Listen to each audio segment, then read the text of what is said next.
আমরা জাতীয় নাগরিক পার্টি মনে করি যে আমাদের সাংবাদিক বন্ধুগণ তাদের যে বেতন কাঠামো সেটা থেকে যদি তারা বঞ্চিত হন তাহলে তারা আইনগত উপায়ে একটা প্রতিকার তারা পাবে সে ধরনের ব্যবস্থা করার দিকে আমাদেরকে যেতে হবে। আমরা বাংলাদেশের যে সংবাদ মাধ্যম তার ভিতরগত যে রাজনীতি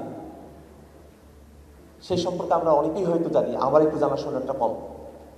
কিন্তু সংবাদ মাধ্যমের ভিতরের যে রাজনীতি, যেখানে কারো কোনো সংবাদ কীভাবে পরিবেশন করা হবে না হবে প্রত্যেকটা হাউজের আলাদা আলাদা পলিসি এবং তারা নিজেদের মতো করে সেখানে লোকজনকে রিক্রুট করে থাকেন, সেই জায়গাটাতে খুব বড় ধরনের কিছু সিন্ডিকেট কাজ করে। তো আমরা জাতীয় নাগরিক পার্টি মনে করি যে সাংবাদিকতা এবং গণমাধ্যমের ভিতরগত যে রাজনীতি সেখানে যে ধরনের কলুষতা আছে সেটা থেকে আমরা কীভাবে বেরোয় আসতে পারি, কীভাবে বাংলাদেশের রাজনৈতিক পরিমণ্ডলের যে কলুষতা সেখান থেকে আমরা নিজেদেরকে বের করতে পারি এবং সাংবাদিকতার ভিতরগত যে কলুষতা, সাংবাদিকতার ভিতরগত যে রাজনীতি সেটাকে আমরা কীভাবে ঠিক করতে পারি, সেজন্য আমাদের সকলকে মিলে একটা সমন্বিত পদক্ষেপের মধ্য দিয়ে আমাদেরকে যেতে হবে। তো আজকের এই আলোচনা যেহেতু খুবই সংক্ষেপে আমাদের শেষ করতে হবে, আমরা